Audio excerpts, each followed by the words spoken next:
Greetings, everyone. I'm Robin Bennett, and we are going to talk a little bit about Daycare 2.0. This is a concept that the dog gurus have been recommending for about the past 5 years. So, a little bit of a starting point is here's what we've learned from doing daycare for the 20 some years. Gone are the days when people are asking, what's dog daycare? I know many of you probably don't remember those times, but when I first opened my daycare, that was really the most common question is what is dog daycare? Why would I want to bring my dog? Now, 20 years later, daycare is really a commodity. Competition is high. Dog parks are everywhere. Daycares are everywhere. It's really hard to fathom just within a couple of decades how the daycare environment has changed from when I first started and when I first wrote the book all about dog daycare, which is now in its second edition. So it's just really interesting to look at the way we started recommending day-long play and what we recommend now is really a big change because I don't really think day-long play is the healthiest or the safest way to run a daycare anymore. So it's time to rethink daycare. And that's really what we're going to talk about in this sessions. It's going to be a down and dirty, what does it look like to rethink how to do daycare? And for those of you that really want a new model and they want to come out of this pandemic with something new, this is what I would be doing, is what we call Daycare 2.0. It's really an enrichment-based model of daycare. And when we started recommending it, we actually started recommending it because we thought it was better for the dogs and it was definitely more profitable. But now society is actually going that direction. This is really the model that daycare pet parents are asking for. So it really has become the industry trend, and I think it will continue that direction.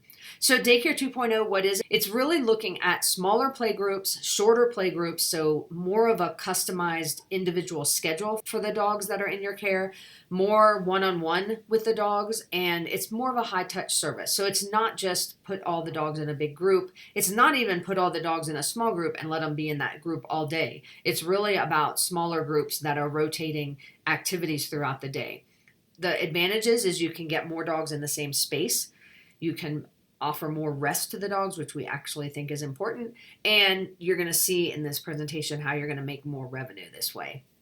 So Daycare 2.0, or if you want to call it an enrichment-based model of daycare, it really offers more structure, so smaller groups, which are a lot easier to manage and a lot more fun for the staff and for the dogs, a lot more one-on-one interaction with the staff, and a lot more enrichment. So it's not just the dogs playing with each other, they're actually going to do some other activities as well.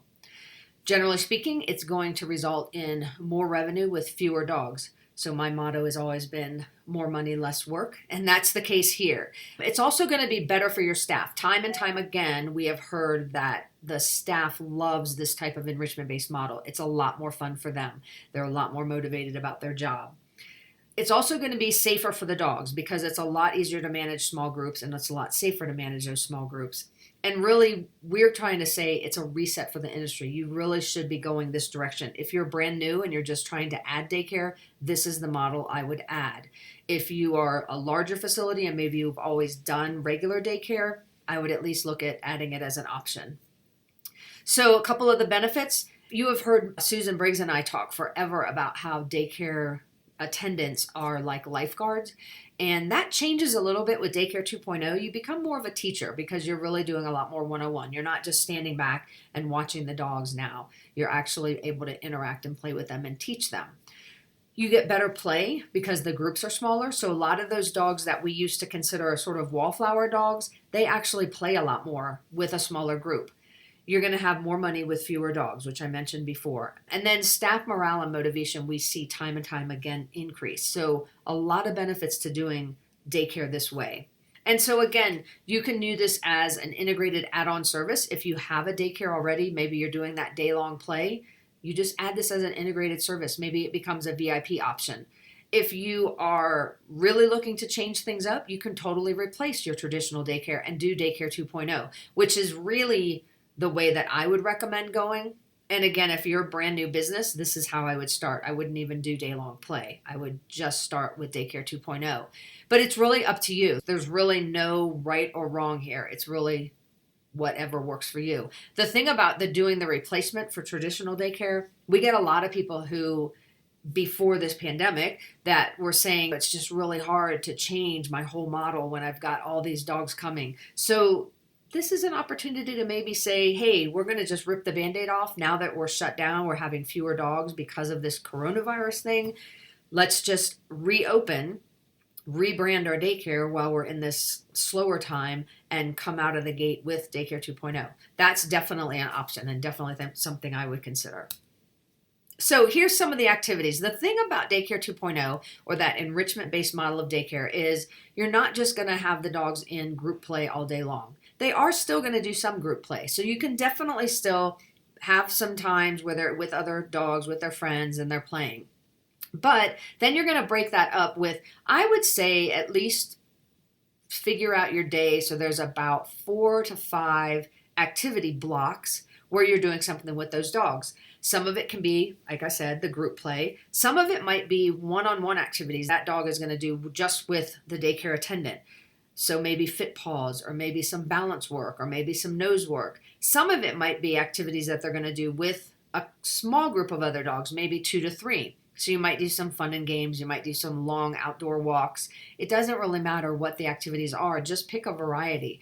And we like to say, pick a few that your staff likes, and then you can add activities on as you get more comfortable with the program. But then you're going to figure out a schedule where you can rotate dogs in and out of these activities. And during the time that they're not in an activity, typically we would recommend they're in some kind of enclosure so that they can have some downtime. So this works really well if you already have enclosures, or you have maybe lodging enclosures that you're not using, which definitely right now is probably the case.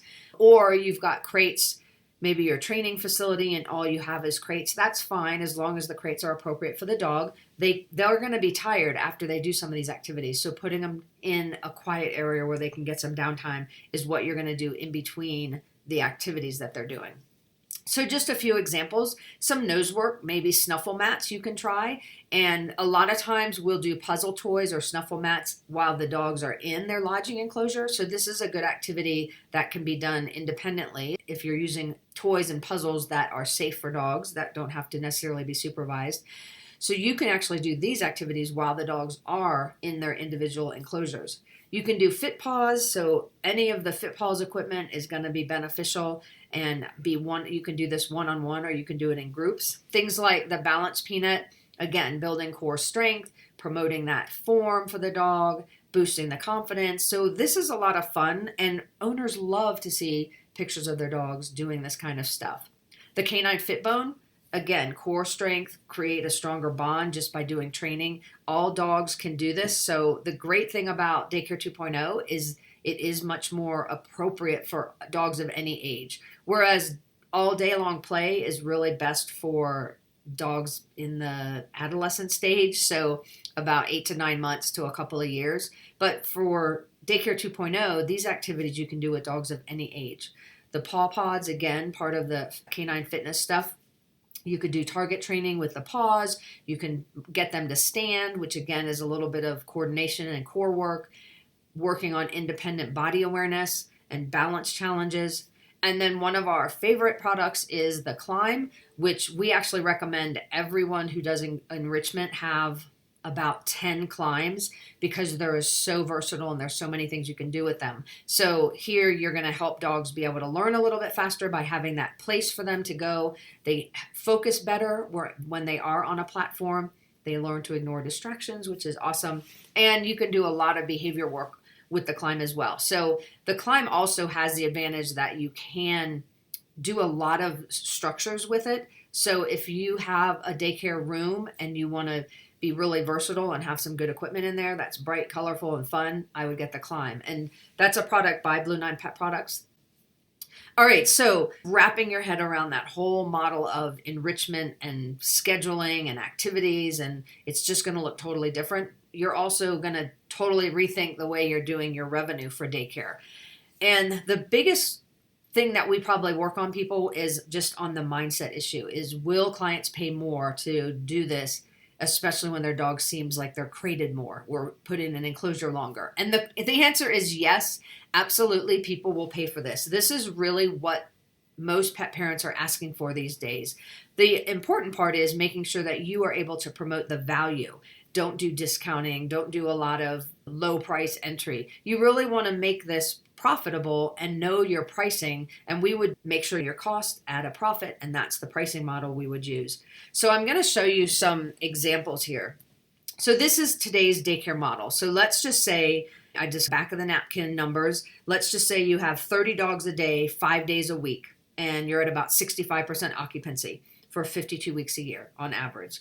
If you do the math with 2 employees working about 12 hours for $12 an hour, you're going to get these figures. You're going to bring in, with that many dogs, 30 dogs a day at 60% occupancy, 5 days a week, you're going to bring in about $105,000. So each dog is roughly $2,071. Now your staffing is going to be about $75,000. So again, this is 2 staff members, 12 hours a day for $12, which is a rough estimate for pay. So your staffing is going to cost you $14.79. So when you put this revenue per dog of $20.71 and the payroll per dog at $14.79, then add in a little bit of fixed costs, which a lot of people don't ever bother to include, but you do want to include some fixed cost for your facility, your overhead, your lights, that kind of thing. You're really not making a whole lot. Your profit per dog, 36 cents times all the dogs we had, 5,070. You're making an annual profit of $1,825. And I'd venture to say there's a lot of daycares out there that actually are losing money when we sit down and we try to go through the numbers with them. And so this really, it's a lot of work for that little financial return. So if we look at the Daycare 2.0 model, so now you're going to charge higher because it's high touch, more care. You're also going to have more staffing, which I'm going to show you in a second. But here you're going to assume fewer dogs. So here you're going to say 18 dogs a day, 5 days a week. And your occupancy, I would say, is much higher because when we recommend doing Daycare 2.0, we recommend setting it up where the customers have to come a certain number of times a week, similar to a preschool. So if you're in a 4-year-old preschool and your child is sick one week, you still pay for preschool. So we would set up the Daycare 2.0 enrichment model the same way because it is important to have consistency because you have fewer dogs and you can't afford to have a really low occupancy for this. So assumption is 18 dogs a day, 5 days a week, 95% occupancy. Your number of dogs is going to be 44, 45, and you're making $175,000 now. Okay, so per dog, you're making $39.37. Now look at your staffing. It's actually higher than it was before because we have 3 staff now. Daycare 2.0 does require a little bit heavier staffing because you are doing the enrichment and the one-on-one work with the dogs. But here, your staffing, and this is going to be 3 staff, 12-hour days, $12 an hour. Your staffing ends up being about $25.20. So now let's put these financial results in, though. $39.38 revenue per dog, $25.20 payroll per dog. Put in the fixed cost. So your gross margin is $14.18, fixed cost $6.34. You're now making $7.84 per dog, instead of that less than $1 amount on the last page. So if you multiply that by the 4,445 dogs, you're ending up with close to $35,000 profit. Now, much better, but wait, there's more. I'm going to show you how you're going to generate even more revenue. But this is a no-brainer to us. The financial side of this is huge, and it's one of the reasons that we say it's the best business decision. But you have to make sure you're determining your price the right way. So you're going to allocate those fixed costs and whatever investments you have to make to know how long it's going to take you to pay back those investments. And that might be for equipment or the climbs or whatever. Then you're going to add a desired profit. We would say don't go like 5% profit. See if you can get up to 10, 15, 20% profit. And then you're going to list your service value. Now, you really want to make sure that your pricing, we typically find that people who have been doing regular daycare, the pricing for Daycare 2.0 is anywhere from $10 to $20 a day more per dog. So it is a big jump, and you should be looking at that in terms of how much people are going to pay for this. And you want to make sure that you can market it. Some of the new policies you want to look at, like I said, require reservations and have some kind of minimum attendance requirement. Because this is such a small group, you really want to make sure that they pay for their spot in the program. And if they are not going to come, you have to have a way to fill that spot, which is why we like to do minimum attendance requirements. The other thing we recommend doing is a membership fee. So this is similar to a membership fee you might do for like a health club, where the membership actually gives you access to the club. And then if you want to do a small special class in the club, you pay more. This is the same thing. A membership fee is just another option to provide some loyalty and provide some benefits for those members and give them a VIP kind of exclusive feel. It also helps you obviously generate revenue. Your membership benefits you want to offer things that are low cost to you. So don't offer a lot of discounts with the membership fee. The membership fee, remember, is really giving them access because you can promote this as an exclusive small program and you need to be a member in order to get to it. So here's just an example of 65 members who pay a membership fee. And on average, we typically see a $199 annual membership. We do sometimes work with people who do monthly memberships as well. But with the $199 annual membership, you're going to end up with close to $9,000 membership revenue. And then if you add that to the $38,000 we talked about on the other page, now you're getting up to $45,000 profit for this program with not a ton of dogs. So again, definitely look at this as an option for your facility. We really want the whole industry to start going this direction.